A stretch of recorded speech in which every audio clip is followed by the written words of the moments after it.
My name is Mason Reynolds, 32 years old, and I thought I understood what betrayal felt like until that Tuesday morning. I was sipping coffee, scrolling through my bank alerts when I nearly choked. $56,000 charged to my platinum card overnight. Not by hackers, but by my own parents. For my sister Brooke's European vacation. A trip I explicitly refused to fund last month.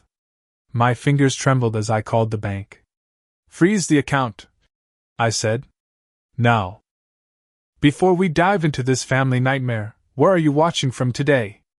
Drop your location in the comments, hit that like button, and subscribe if family drama is your thing. I promise this story has everything: betrayal, revenge, and some painful life lessons that changed my family forever. Growing up in Boston, I never had anything handed to me.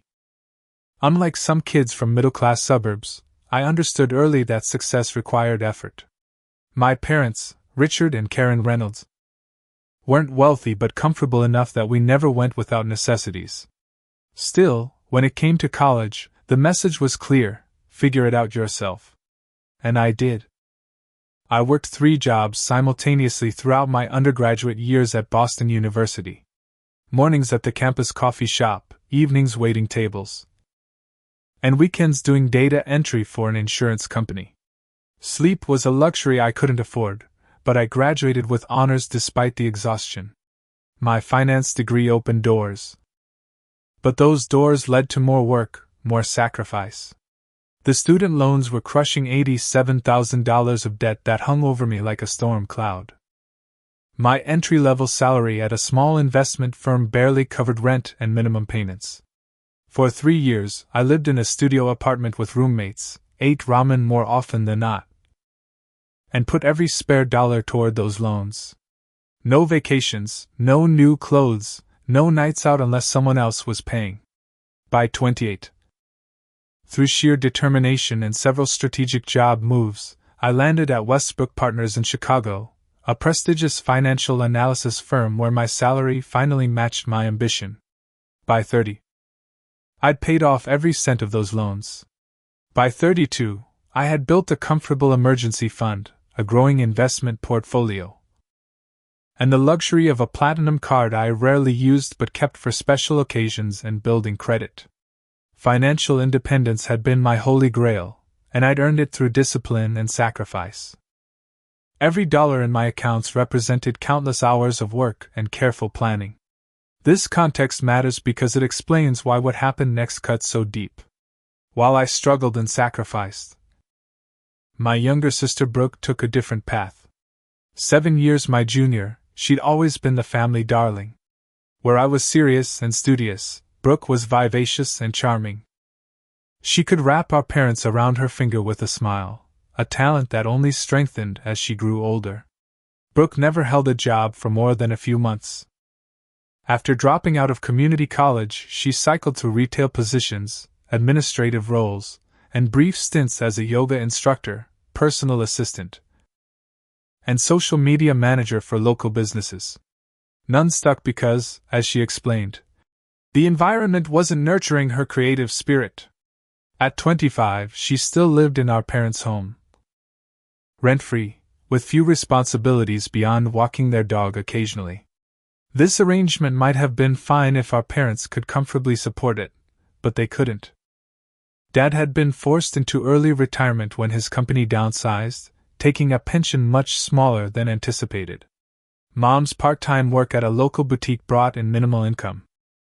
Their retirement savings had taken hits during market downturns, and they'd made a series of questionable financial decisions, including a timeshare they never used and co-signing on a car loan for one of Brooke's ex-boyfriends that they ended up paying off. Despite these circumstances, they continued to subsidize Brooke's lifestyle.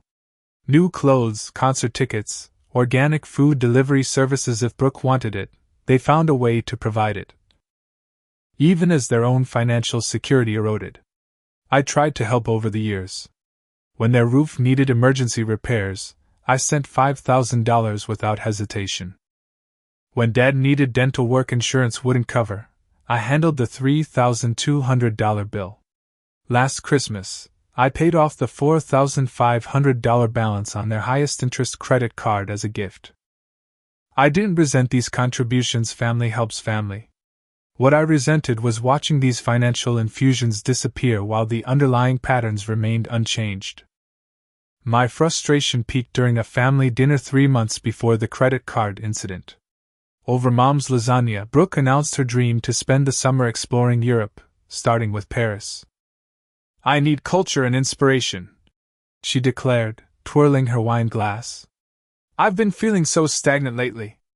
"That sounds wonderful, sweetheart," Mom said, eyes lighting up. "You deserve an adventure." I couldn't stay silent. "How exactly are you planning to pay for this European inspiration tour?" "Last I checked, international travel isn't free." Brooke shot me a look. "I'm figuring it out. Maybe I'll start a travel blog and get sponsorships." "With what following?" I asked. "And sponsorships take time to build, even for established influencers." "Mason," Dad interrupted, "don't be negative. Brooke is sharing her dreams." The conversation shifted, but later, as I helped with dishes, Mom approached with that hesitant look I'd come to recognize. "Mason, honey, I know you've done well for yourself, and we're so proud. But we were wondering if you might help with Brooke's trip. Just a little contribution? It would mean the world to her." I dried a plate slowly, choosing my words carefully.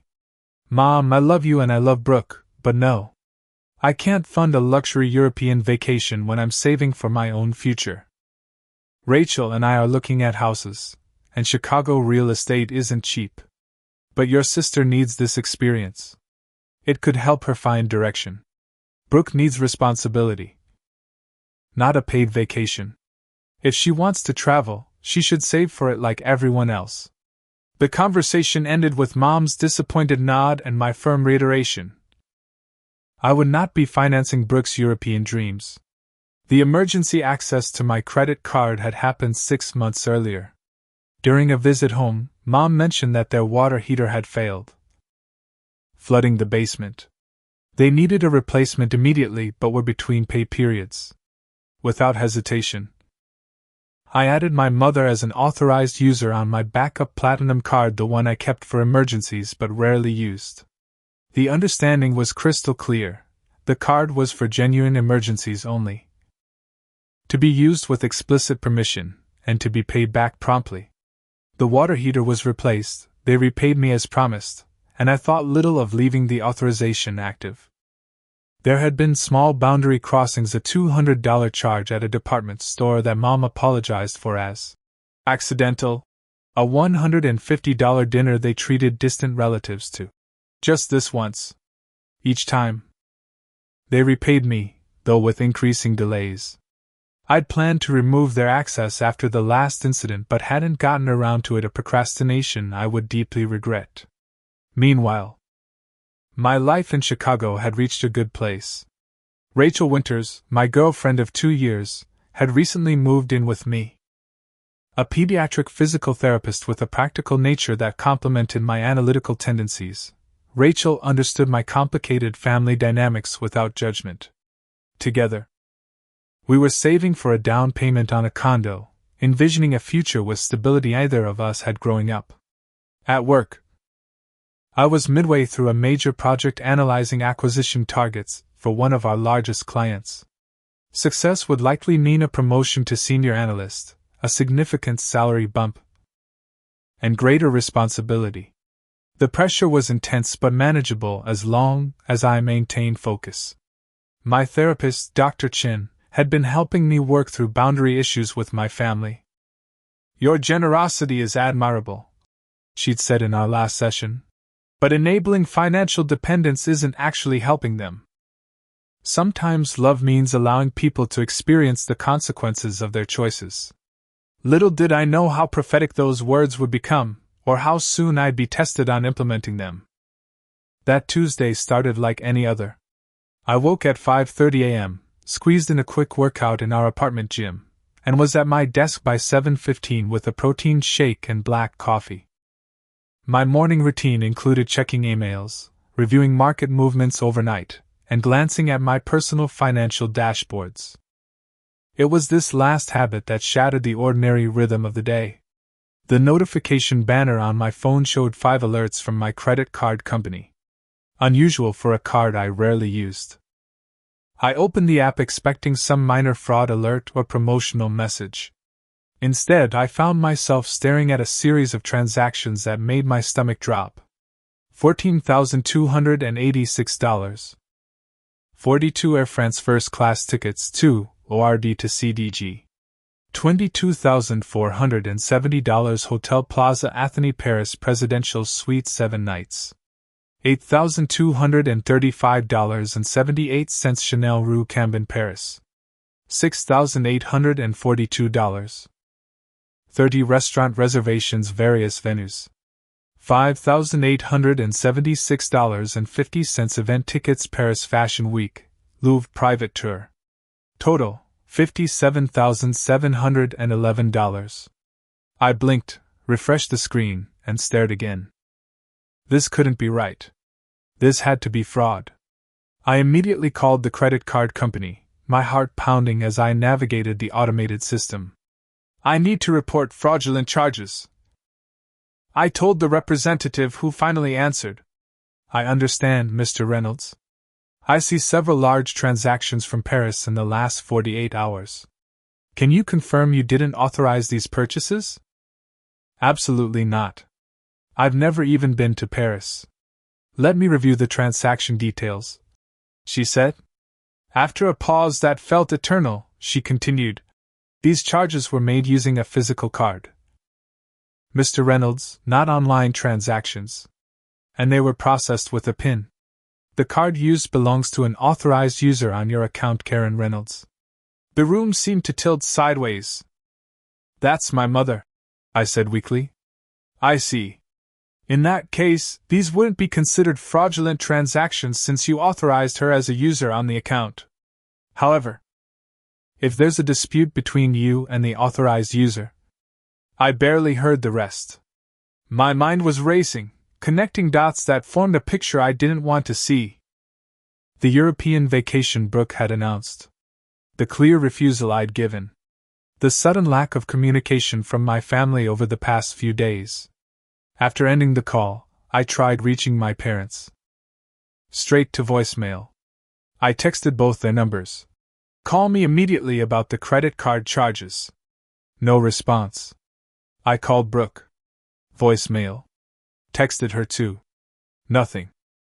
I scrolled through recent family communications. Mom had messaged 3 days ago. Having a wonderful week. Might be hard to reach for a few days. Love you. I hadn't thought anything of it at the time. In desperation, I called Linda Peterson, my parents' neighbor and my mom's closest friend. Oh, Mason. How are you, dear? Your parents mentioned you'd be calling to check in on the house while they're away. Away? I managed to ask. Yes, on that wonderful trip to Paris with Brooke. Karen was so excited she said it was partly your gift to them? So generous of you. They left Sunday evening. They should be there now, having a marvelous time. The conversation continued briefly, but I processed none of it. After hanging up, I sat motionless, staring at the wall of my office as the magnitude of what had happened sank in. On autopilot, I opened Instagram. Brooke had posted just hours ago a selfie in front of the Eiffel Tower, captioned, "Dreams really do come true. Hashtag Paris, hashtag luxury travel, hashtag blessed." Another post showed her in a luxury hotel room, champagne flute in hand. And there, in the background of one photo, were my parents, smiling broadly on a balcony overlooking the Paris skyline. Most revealing was a video story where Brooke panned across shopping bags from Chanel, Louis Vuitton, and Dior. Major haul day. So grateful for this experience. Her voice narrated as the camera eventually revealed not just my parents but also a young man I recognized as Dylan, her boyfriend of 3 months. They had taken my card. Charged over $50,000 for a luxury Parisian vacation I'd explicitly refused to fund, and brought along Brooke's boyfriend as a bonus guest. All without a word to me. The betrayal was so complete, so calculated that I couldn't even feel anger yet, just a hollow shock that made my hands shake as I set down my phone. Rachel called around noon, during her lunch break. "Hey, how's your day going?" she asked cheerfully. "My parents stole my credit card and charged almost $60,000 for Brooke's Paris vacation," I said, the words sounding surreal as I spoke them. "What?" "Mason, slow down. What happened?" I explained the situation, my voice growing steadier as I laid out the facts. Saying it aloud made it more real. And with reality came the first waves of anger. Those manipulative, entitled. Rachel rarely cursed, but she made an exception now. "What are you going to do?" "I don't know yet. Part of me wants to call the police and report it as theft." "Could you really do that to your parents?" Her tone wasn't judgmental, just probing. "Probably not," I admitted. "But I can't let this stand either. That's my money they're burning through in Paris right now. Money I worked for. Money we've been saving together. You need to stop the bleeding first," Rachel said, practical as always. "Then figure out the rest." After we hung up, I called my best friend Trevor, who worked in banking. His advice was unequivocal. Freeze the card immediately. This is financial abuse, Mason. Family or not, what they've done is wrong on every level. But they're in Paris. If I freeze the card, they'll be stranded. They stranded themselves the moment they stole from you. Besides, they obviously have their own cards. They just chose to use yours instead. What if they don't have enough credit limit or cash to get home? Then they can call you and negotiate from a position of accountability, not entitlement. Look, I know they're your family. But would you be hesitating if a stranger stole 50 grand from you? He was right, and I knew it. Still. My finger hovered over the freeze card button in the banking app for a long time that afternoon. What finally pushed me to act was discovering additional pending charges, another $4,000 at a spa and $3,500 for a river cruise. They weren't just splurging, they were on a no-limits spending spree with no intention of stopping. I pressed the button. A confirmation message appeared. Your Platinum card has been temporarily frozen. No new charges will be approved until you unfreeze the account. It was done. Now I just had to wait for them to discover it. The bank representative on the phone sounded concerned as I explained the situation. Mr. Reynolds, I understand you want to freeze the account due to unauthorized use by an authorized user. I should warn you that this could cause significant difficulties for the cardholder if they're traveling internationally. I understand, I replied, my voice steadier than I expected. That's exactly the point. You realize they won't be able to make any more charges, including for accommodations, food, or transportation? Yes. That's what happens when you steal someone's credit card. There was a pause. Technically, since Mrs. Reynolds is an authorized user, it's not considered theft under credit card regulations. It's more of a personal dispute. Fine. A personal dispute involving $57,000 taken without my knowledge or consent. Can you freeze the account or not? Yes, sir. I can do that for you. But I would advise attempting to resolve this with your family members first. International travel complications can be extremely stressful. So is discovering your family has stolen tens of thousands of dollars from you. I countered. Please proceed with the freeze. After walking me through the process, she offered one final caution. The freeze will take effect immediately for any new authorizations, but transactions that have already been approved may still go through. And you should know that once they discover the card is declined, you'll likely receive some very distressed calls. I'm counting on it, I said. I requested notifications for any declined transaction attempts, then ended the call. My finger hovered over the confirmation button in the banking app. Was I really going to do this? Cut off my family in a foreign country? But then I remembered Brooke's Instagram stories. The champagne. The shopping bags. The carefree extravagance purchased with my money. without even the courtesy of asking. Money that Rachel and I had been carefully saving for our future home. I pressed confirm. The screen flashed. Card frozen successfully. Now came the waiting game. According to my calculations, they'd been in Paris for about 36 hours. The time difference meant it was evening there now.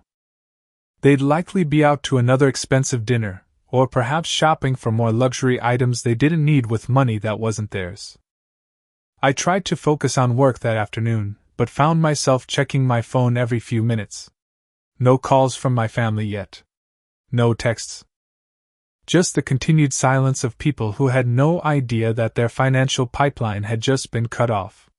That evening, Rachel and I sat in our living room, both staring at my phone on the coffee table as if it might explode. "How long do you think it will take?" she asked. "Depends on what they're doing. Could be minutes, could be hours." I rubbed my temples, fighting a growing headache. Part of me feels terrible about this. "Don't," Rachel said firmly. "They put themselves in this position, not you. You've helped them so many times before, and this is how they repaid your generosity. By literally stealing from us." My phone buzzed with a notification. Not a call, but an alert from the credit card app.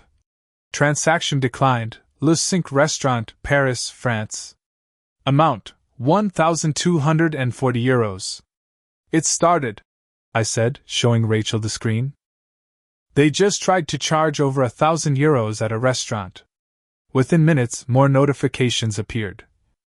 Transaction declined. Le Cinq Restaurant, Paris, France. Amount, €850. Transaction declined. Le Cinq Restaurant, Paris, France. Amount, €500. Transaction declined. Le Cinq Restaurant, Paris, France. Amount, €200. They're trying smaller amounts to see if it will go through, Rachel observed. Then came the first call from Brooke. I let it go to voicemail. Then another from my mother. Then my father. Then Brooke again. Text messages began flooding in. "Brooke. Mason, the card isn't working. Fix it now. Mom. Mason, please call immediately. We're having a problem with the card. Dad. Son. There must be some mistake with the credit card. We're in a very awkward situation at dinner. Brooke. Mason, answer your phone. We're literally stranded at this restaurant, and they're threatening to call the police." I showed the messages to Rachel. Should I respond? She considered for a moment. Not yet. They need to sit with this for a bit. If they're really in trouble, they'll figure something out. They're adults. Another notification from the bank. Transaction approved. Le Cinq Restaurant. Paris, France. Amount, €1,240. Payment method, Visa ending in 4832. See? Rachel pointed. They had another card after all. The calls continued for another hour. I silenced my phone but couldn't stop checking the messages. The tone shifted from confused to angry to accusatory. Mom. Mason, I can't believe you would do this to your own family. We're stranded in Paris. Dad. This is completely irresponsible behavior, son. Call us immediately. Brooke. You're ruining everything. I hate you. Around 9 p.m. Chicago time, 4 a.m. in Paris. Brooke went nuclear. She started an Instagram live video from their hotel suite, tearfully explaining to her followers how her cruel brother had cut them off in Paris. We're literally stranded in a foreign country. She sobbed, my mother visible in the background nodding supportively. All because he's jealous of my happiness. We might not even be able to get home. The comments poured in, most sympathizing with Brooke, some questioning the story. When someone asked why they couldn't use their own money, Brooke quickly changed the subject. Mason promised to help with this trip. It was supposed to be a gift because he knows how hard I've been working. And then he just changed his mind to be spiteful. My father joined the video, his face red with anger. Your brother has always been selfish. Always looking down on everyone else. Well, now he's showing his true colors. I watched in disbelief as they rewrote history in real time, casting themselves as victims and me as the villain. Within an hour, several family members had texted me expressing their disappointment in my cruelty. And Cheryl, I can't believe you would abandon your family like this, Mason. Your parents gave you everything. Cousin Jeffrey, bro, not cool leaving your sister stranded overseas. Family first, man. Even my grandmother called, her voice wavering. Mason, dear, whatever the problem is, surely you can resolve it without putting your family in danger? The narrative had spun completely out of control. According to the version spreading through my family, I had promised to fund this trip, then vindicatively cut them off mid-vacation out of jealousy and spite. This is insane, I told Rachel as we scrolled through the messages. They're making me out to be some kind of monster. Welcome to the age of social media, she said grimly. Whoever tells the story first controls the narrative, especially when they're crying on camera. I was tempted to go online and tell my side, but Rachel advised against it. Don't sink to their level. This isn't about public opinion. It's about your family violating your boundaries in an extreme way. Stay focused on that. She was right, but that didn't make the public shaming any easier to bear. By morning, Brooke's video had thousands of views and hundreds of comments, most condemning me. Several childhood friends had reached out asking what was wrong with me. Even a couple of colleagues mentioned seeing something about your family trip drama online. My private family conflict had become public spectacle, and I was cast as the villain, all because I refused to let my family steal tens of thousands of dollars from me without consequence. The family conflict expanded beyond my immediate family with alarming speed. By Wednesday morning, I had received calls or messages from 14 extended family members, most of whom I only saw at occasional holidays. Aunts, uncles, cousins, people who hadn't contacted me in months or even years were suddenly deeply invested in my cruel abandonment of my family. Uncle Roger, my father's older brother, called as I was driving to work. Mason, what the hell is going on? Your mother called Martha in tears at 2 a.m. saying you've cut them off without a dime in Paris. Did she happen to mention they charged $57,000 to my credit card without permission? I asked, trying to keep my voice steady. She said you offered to help with the trip and then changed your mind. Look, whatever disagreement you're having, these are your parents. You can't leave them stranded in a foreign country. They're not stranded, Uncle Roger. They have their own credit cards and money. They just preferred to spend mine instead. That's not how they're telling it, he said doubtfully. I'm sure it isn't, I replied. But have you ever known me to be irresponsible or cruel? Have I ever given you reason to think I'd abandon my family without cause? There was a pause. No, he admitted. You've always been the steady one. Then maybe consider there's more to this story than what you're hearing. The conversation ended without resolution, but at least he seemed willing to question the narrative. Not everyone was so open-minded. My mother's sister, Aunt Diane, left a scathing voicemail. I always knew you were cold, Mason. But this is beyond the pale. After everything your parents sacrificed for you. Karen is beside herself. You call them and fix this mess immediately, or don't bother showing up at Thanksgiving. Even my childhood friend Marcus texted. Dude, saw Brooke's posts. Harsh move cutting off the fam in Paris. Everything okay with you? The external pressure was immense, but the internal turmoil was worse. Despite knowing I was in the right, doubts crept in. Was I overreacting? Should I just unfreeze the card, deal with the financial hit, and sort it out when they returned? Was I being cruel? Rachel assured me I wasn't. They're manipulating you through public pressure, she said. If you give in now, you're teaching them this tactic works. My therapist Dr. Chin offered an emergency phone session during which she reinforced that I was establishing necessary boundaries. However painful the process, Your family is experiencing appropriate consequences for their actions, she reminded me. The discomfort they feel now is not your responsibility to alleviate, especially when doing so would come at such great personal cost. Her words helped, but couldn't completely erase the guilt that had been programmed into me since childhood, the belief that I was responsible for my family's well-being at any cost to myself. The pressure began affecting my work performance. During a crucial meeting about the acquisition analysis, I misinterpreted key data points, leading to confusion among the team. Mr. Rodriguez, my boss, noticed my distraction. Mason, can I see you in my office? Once the door closed, his professional demeanor softened slightly. Everything all right? You seem off your game today. I hesitated, reluctant to bring personal problems into a professional setting. But Mr. Rodriguez had always been fair, and transparency seemed the best approach. I'm dealing with a family situation that's become quite complicated.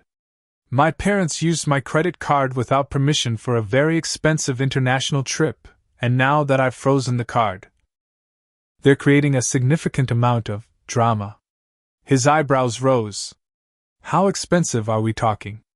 Nearly $60,000. He whistled low. That would distract anyone. Do you need to take a personal day? No, sir. I'd rather stay busy. I promise it won't affect my work going forward. See that it doesn't. The Morton acquisition analysis is too important for errors. But, he added, his tone softening again, let me know if you need support. Family financial issues can be complicated. I thanked him and returned to my desk, grateful for his understanding but aware that my professional reputation was now at stake too. I couldn't afford to let this family crisis derail my career. That evening, I found Rachel packing an overnight bag.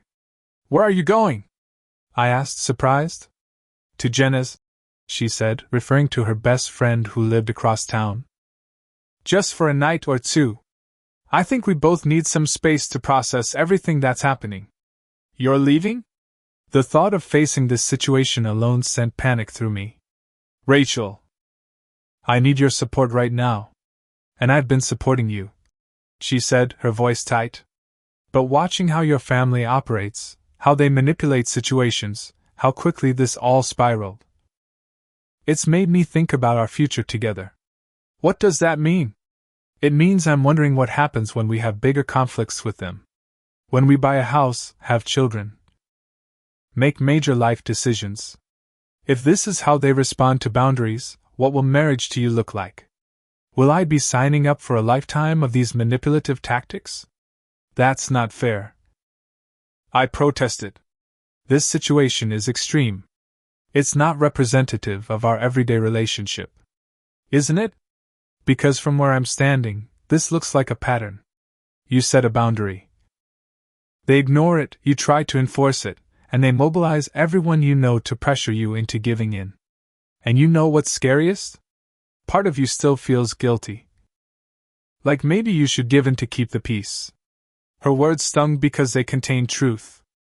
I had been considering unfreezing the card just to end the nightmare. I need to think about what this means for us. Rachel continued, zipping her bag. And you need to decide what kind of relationship you want with your family long term. Because this isn't sustainable. After she left, I sat alone in our apartment, the silence deafening. My phone continued to buzz with messages I couldn't bear to read. My relationship was now on the rocks. My professional reputation was at risk. My extended family thought I was a monster. All because I had refused to let my parents and sister steal from me without consequence. The isolation was profound. It felt as if everyone who mattered was either against me or questioning their relationship with me. The weight of it all crushed down until sleep became impossible, food unappetizing, and focus elusive. In the darkest hour of that night, around 3 a.m., I nearly gave in. My finger hovered over the unfreeze card button as I imagined the relief that would come with surrendering. But something stopped me, a voice that reminded me that this pattern would only continue and worsen if I didn't hold the line now. Instead of unfreezing the card, I turned off my phone completely and stared at the ceiling until dawn, contemplating how family relationships that should be based on love and respect had devolved into this toxic power struggle over money. The next morning brought a surprise call from Uncle Greg, my mother's younger brother, who had always been something of a family outlier. I'd always liked Greg, who had made his own way in life despite family pressure to follow more conventional paths. "Mason, I heard about what's happening," he said when I answered. "I wanted you to know that not everyone believes the story being spread around." "You don't think I'm a monster for cutting them off in Paris?" I asked, only half joking. "Kid, I've known your parents a lot longer than you have. This isn't the first time they've pulled something like this." That got my attention. "What do you mean?" "When your grandmother died, she left each of her children an equal inheritance. Your mother convinced our youngest sister, Elaine, to temporarily sign over her portion because of a family emergency. Elaine never saw that money again. And that's just one example." As Greg spoke, he revealed a pattern of financial manipulation. I'd never been aware of incidents involving other family members, friends, even business associates. According to him, my parents had a long history of using emotional leverage to gain financial advantage, then recasting themselves as victims when confronted. "But why didn't anyone ever say anything?" I asked. "Same reason you're struggling now. Family pressure. Guilt. The high cost of being labeled the bad guy. It's easier to write off a loss than fight the narrative they create." "And Brooke?" "She learned from the best," Greg said simply. "Look, I'm not telling you what to do. Just wanted you to know you're not crazy, and you're not alone. Some of us see the pattern." His call provided the validation I desperately needed. For the first time since the crisis began, I felt confident in my decision to hold firm. This wasn't just about money. It was about breaking a generational pattern of manipulation and enabling. Later that day, I discovered through family channels that Brooke had been telling relatives for weeks that I had promised to fund her Paris trip as a graduation gift, even though she hadn't graduated from anything. She'd set the stage for this narrative long before actually taking my card, ensuring that when the conflict erupted, family opinion would already be primed against me. This revelation strengthened my resolve. I wasn't just protecting my finances. I was refusing to participate in a web of lies and manipulation that had apparently entangled my family for generations. With this new perspective, I began forming a plan for how to move forward, not just through the immediate crisis, but beyond it, to a healthier family dynamic, whatever that might look like. 5 days after discovering the unauthorized charges, the situation reached its breaking point. My parents and Brooke had been unsuccessfully attempting to use my card multiple times daily, each declined transaction triggering a notification on my phone. They'd also escalated their public campaign against me, with Brooke posting daily, "Stranded in Paris," updates that increasingly exaggerated their predicament. According to her latest post, they were surviving on bread and water, despite the fact that my bank notifications showed they were still managing to make purchases at cafes and shops using their own cards. I had maintained my silence, following the advice of both Rachel, who had returned home after 2 nights at her friend's apartment, and Dr. Chen. But on Saturday morning, I received a text from my father that changed my approach. "Mason, we need to talk. This has gone far enough. Video call in 1 hour. Be there." It wasn't a request but a command, delivered with the authority he'd wielded throughout my childhood. Surprisingly, I felt calm as I prepared for the confrontation. Rachel offered to leave the apartment to give me privacy, but I asked her to stay. "I want a witness," I explained. "Someone who knows the truth." At exactly 10 a.m. Chicago time, my laptop rang with an incoming video call. I took a deep breath and accepted.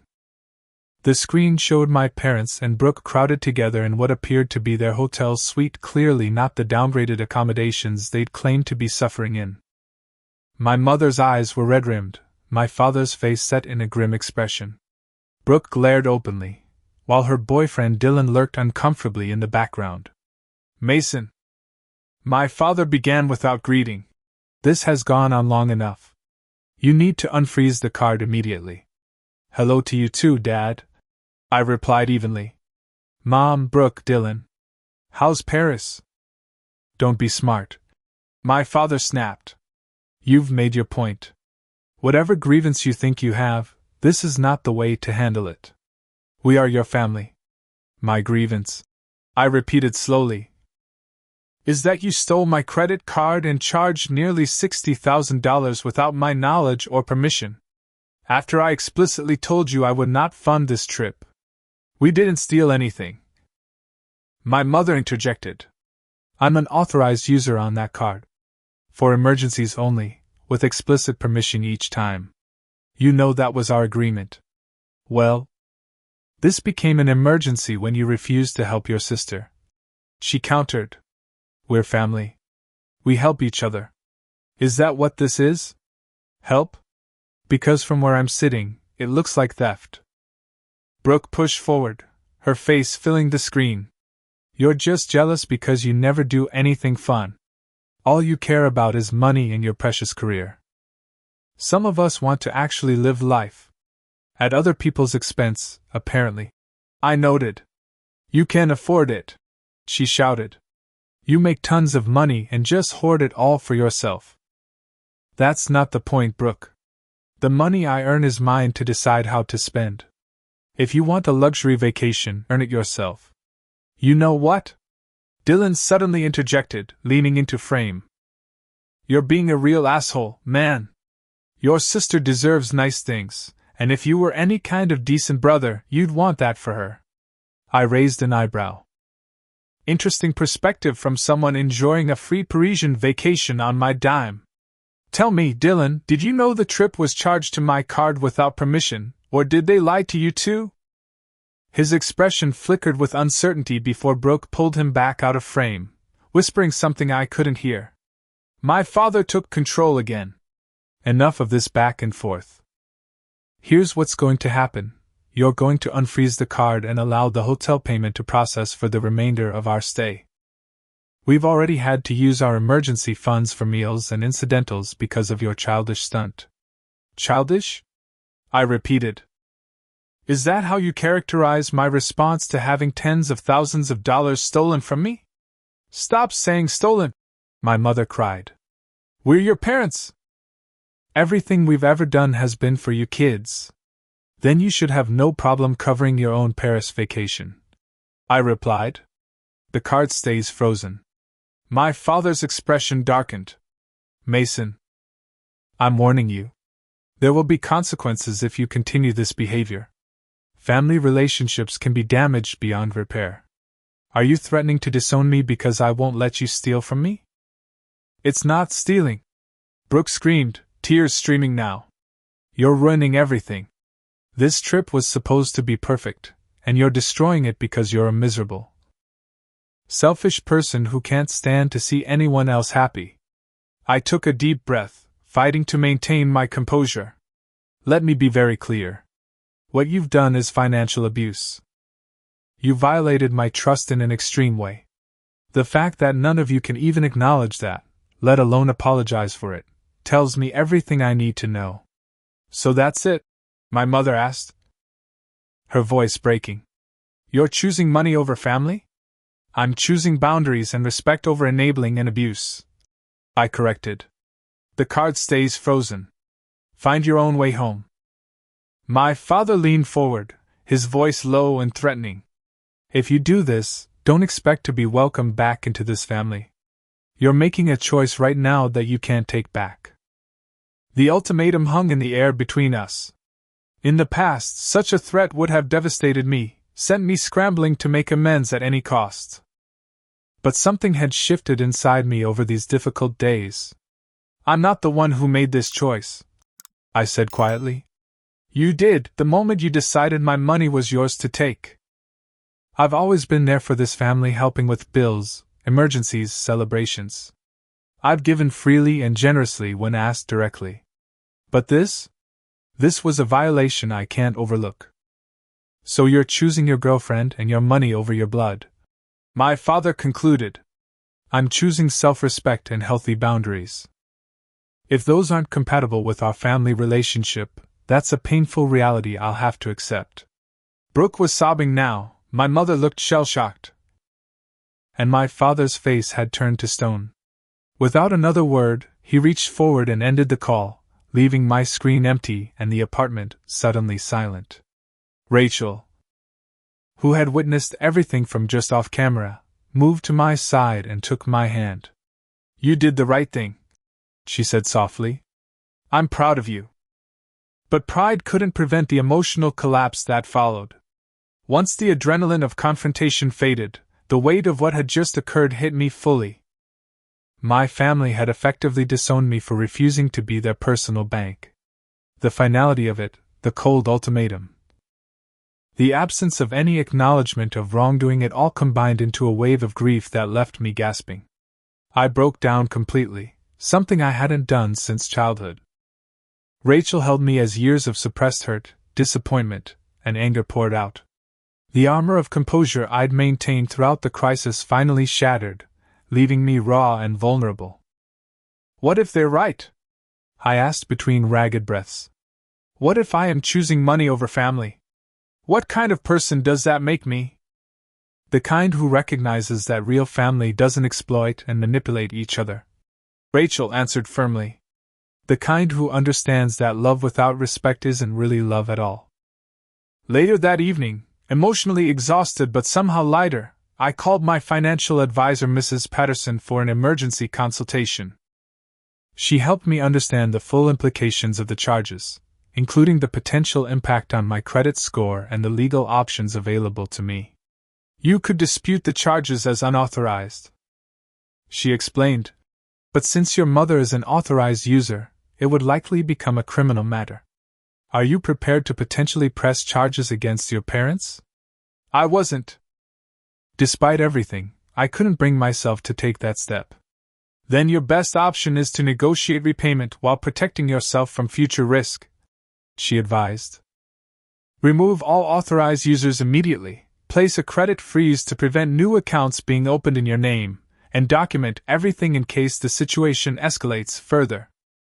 When Rachel returned from picking up dinner, she found me implementing these protective measures. She set down the takeout containers and watched me for a moment.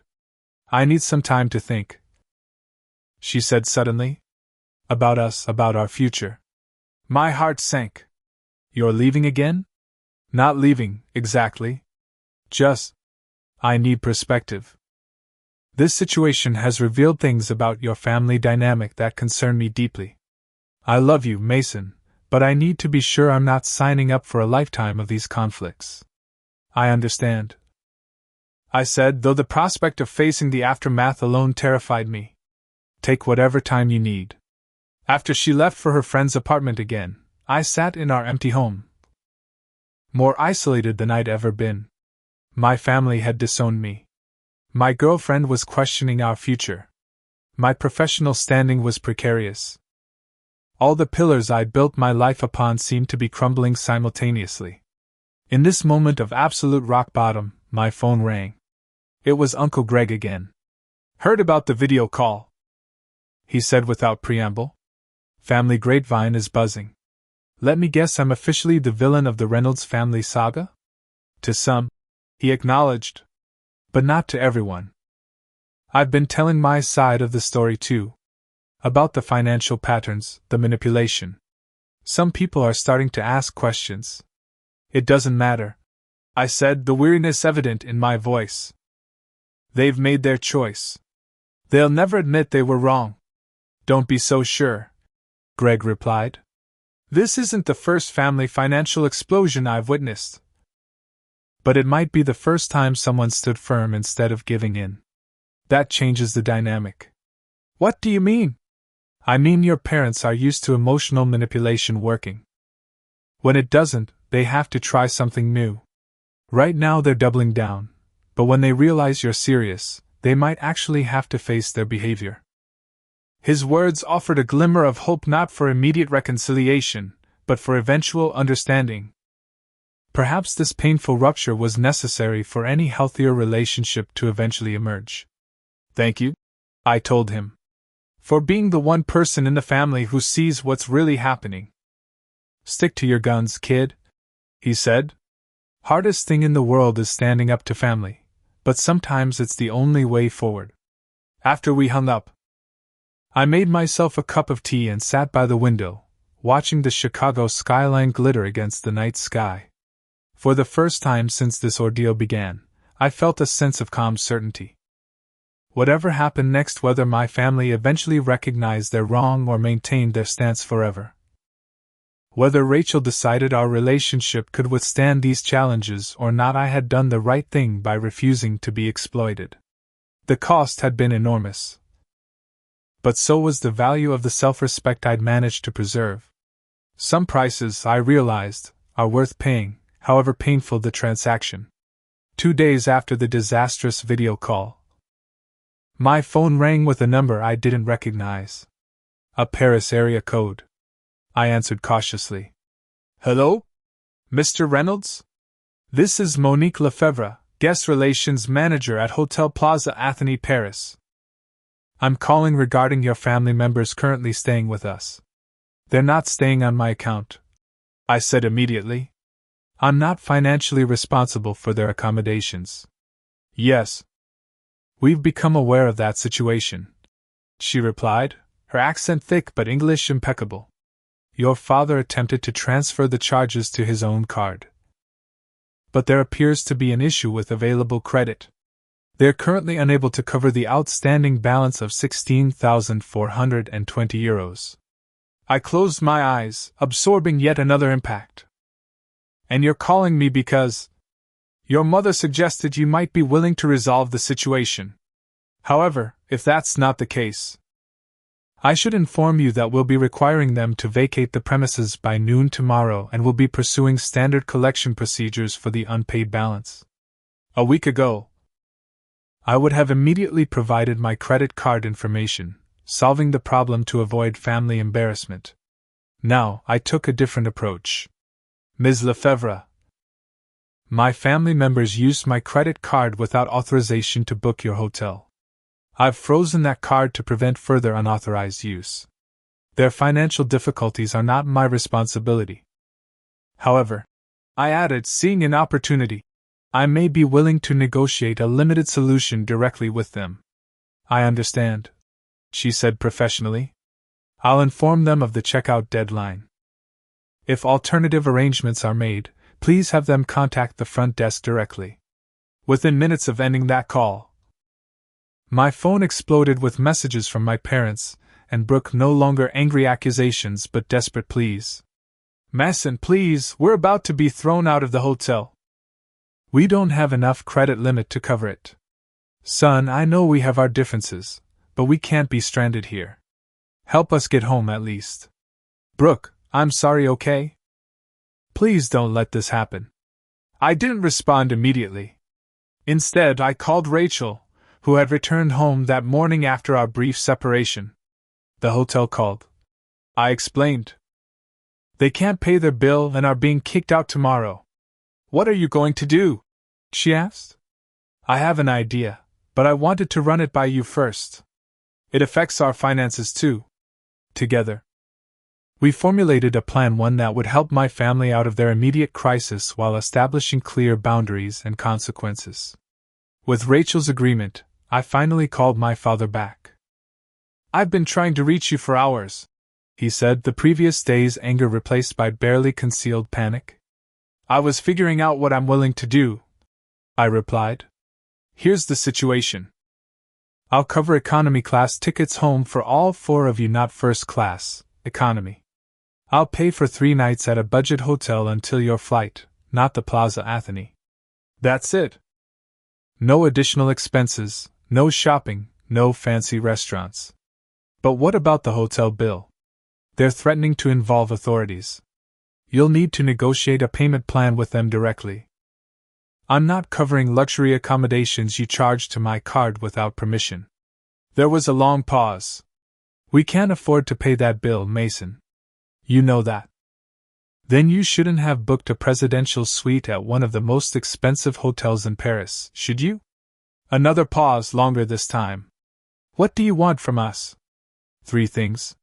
First, written acknowledgement that what you did was wrong, taking my card without permission and charging expenses I explicitly refused to fund. Second, a payment plan where you repay me at least part of what was spent. It can be small monthly amounts, but there needs to be some accountability. Third, family counseling when you return, all of us together, with a professional. Or what? He challenged, though with less conviction than before. Or nothing. Those are simply my conditions for helping now and having any relationship going forward. You're free to reject them. I could hear muffled conversation as he presumably discussed the terms with my mother and sister. Finally, he returned to the line. Fine. We accept. Now please help us before we're thrown onto the street. I'll make the arrangements and text you the details. But Dad, I added, this is your last chance. Break faith again. And we're done permanently. Over the next few hours, I booked them economy flights home for 3 days later and reserved rooms at a modest 3-star hotel near the airport. I called the Plaza Athénée and arranged to pay for one final night so they wouldn't be immediately evicted, giving them time to pack and transfer to the airport hotel. The total came to around $4,000. Not insignificant, but far less than the luxury expenses they planned to continue charging. I texted them confirmation numbers and a brief message. Arrangements made as promised. We'll discuss repayment and counseling when you return. Brooke replied almost immediately. Economy class? Airport hotel? Are you serious? I didn't dignify that with a response. The next 3 days passed in relative calm. Rachel and I used the time to have several deep conversations about our relationship and future. The crisis had exposed fault lines, but also demonstrated strengths neither of us had fully recognized before. I'm sorry I left when things got tough, she said as we sat on our balcony watching the sunset.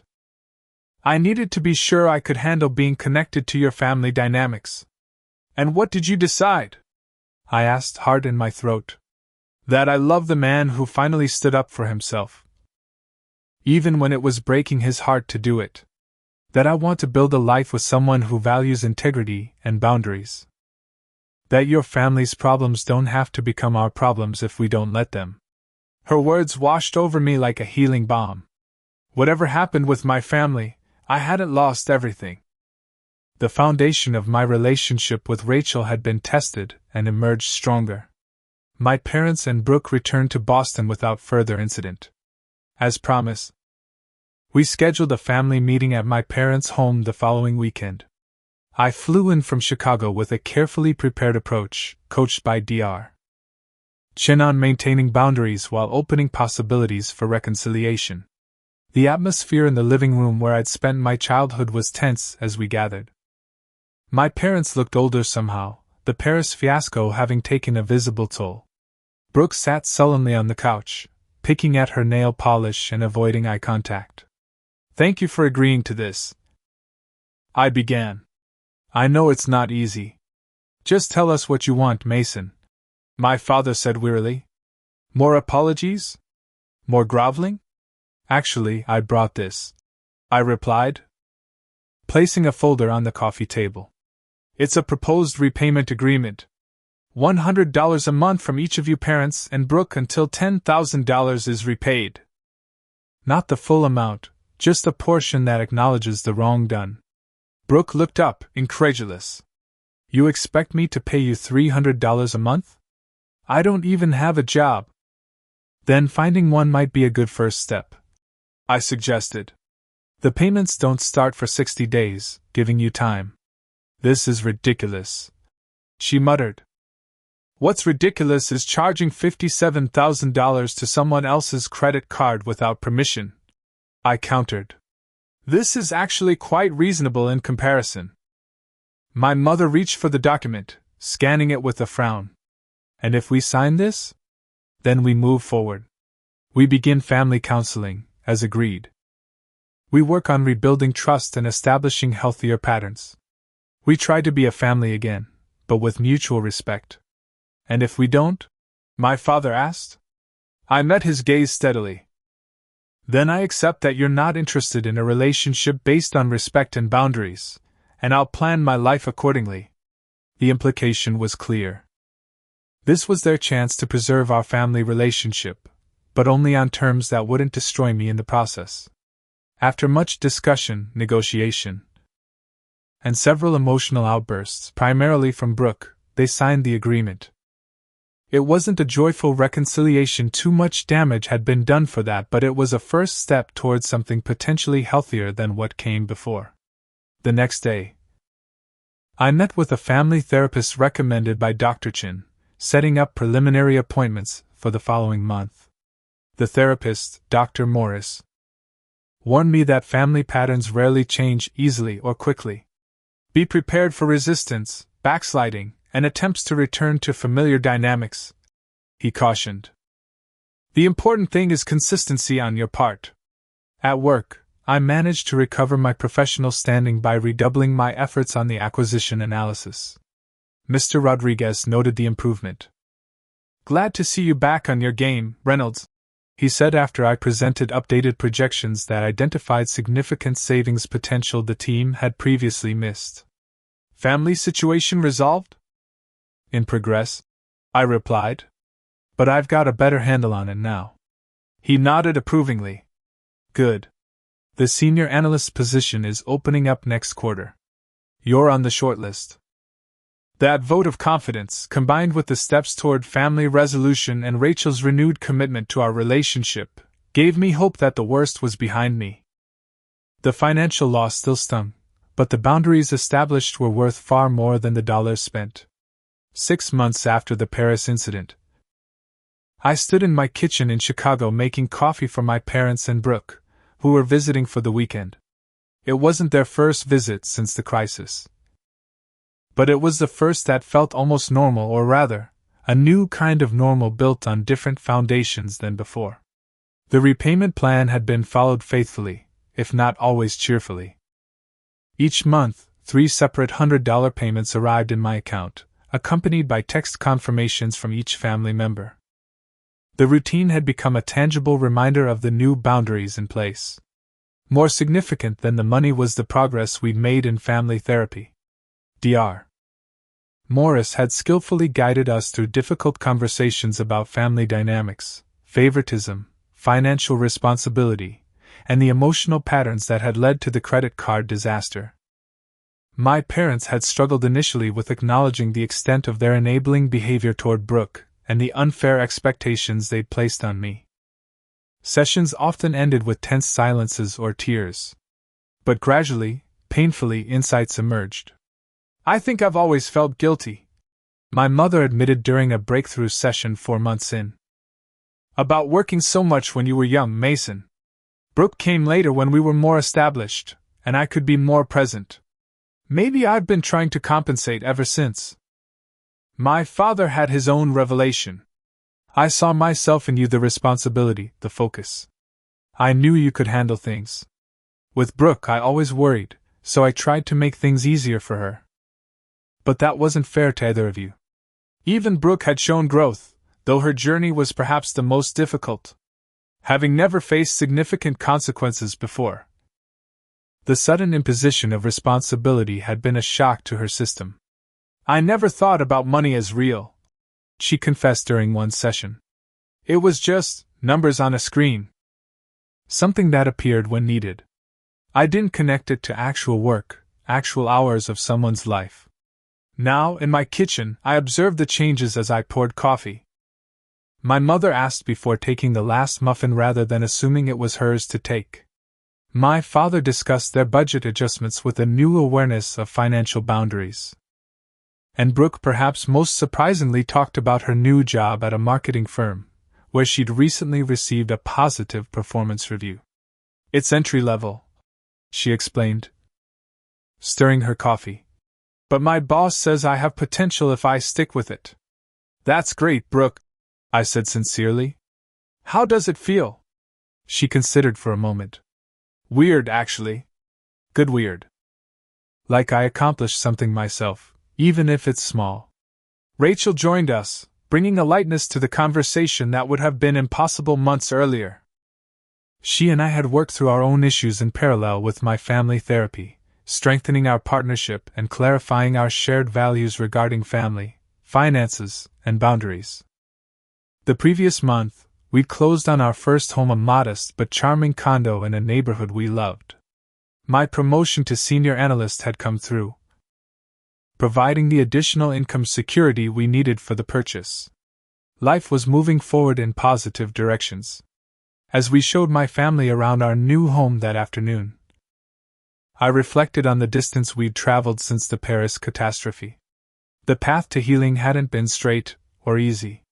There had been setbacks, moments when old patterns threatened to reemerge, when boundaries needed reinforcing, when trust wavered. During one difficult period, my parents had pressured me to forgive and forget, the remaining repayments as a birthday gift to Brooke. I'd stood firm, explaining that real forgiveness didn't mean erasing consequences but moving forward with clear agreements intact. They'd eventually understood, though not without resistance. Uncle Greg had become an unexpected source of support and wisdom throughout the process. Having maintained his distance from unhealthy family patterns for years, he offered perspective I desperately needed during the most challenging moments. Family systems don't change overnight, he reminded me during one particularly difficult week. But they do change when someone refuses to play their assigned role. You're the first to really do that, and it's creating space for everyone to grow. That evening, as we gathered for dinner in our new dining room, I noticed a shift in how the extended family treated us. Aunt Diane, who had been among my harshest critics during the crisis, now addressed Rachel and me with newfound respect. Cousin Jeffrey, who had previously echoed whatever opinions my parents expressed, engaged us in genuine conversation about our careers and home purchase. You two seem really happy, my grandmother observed as we cleared the dishes together. I'm proud of how you've handled everything, Mason. It couldn't have been easy.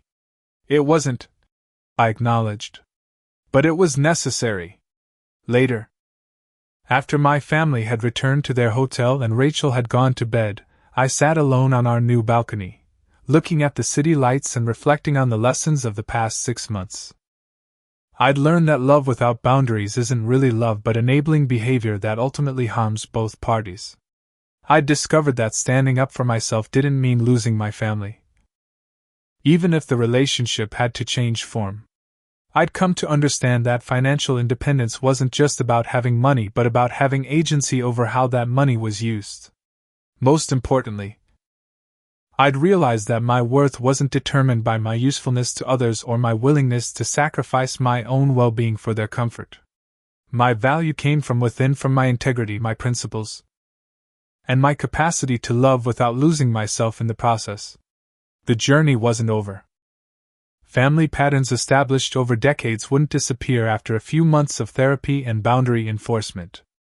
There would be more tests, more difficult conversations, more moments of choosing between peace and principle. But for the first time, I felt equipped to face those challenges without being consumed by them. I had a partner who shared my values, a career that reflected my abilities rather than my family's expectations, and a growing confidence in my right to determine my own boundaries. The financial cost of the Paris incident, even with the partial repayments, had been substantial. But the personal growth that resulted was, in many ways, priceless. I had paid in dollars but gained in self-respect, clarity, and authenticity. As I headed to bed that night, I thought about the contrast between the material wealth my family had briefly enjoyed in Paris and the more meaningful richness developing in our relationships now. True wealth, I had come to understand, wasn't measured in presidential suites or designer shopping bags, but in honest connections, mutual respect, and the freedom to be oneself without manipulation or fear. The most valuable currency wasn't found in my bank account but in the integrity with which I now navigated my family relationships and the authenticity with which I lived my life. That was a lesson worth every difficult moment of the journey, and one I would carry forward into whatever challenges lay ahead. Have you ever had to set difficult boundaries with family members over finances? What's your opinion on lending money to family, helpful support, or potential disaster? Drop your thoughts in the comments below. If this story resonated with you, please hit that like button and subscribe for more real-life experiences. Remember, sometimes the most painful moments lead to the most important growth. Thank you for listening to my story today, and I wish you the courage to maintain healthy boundaries in your own relationships.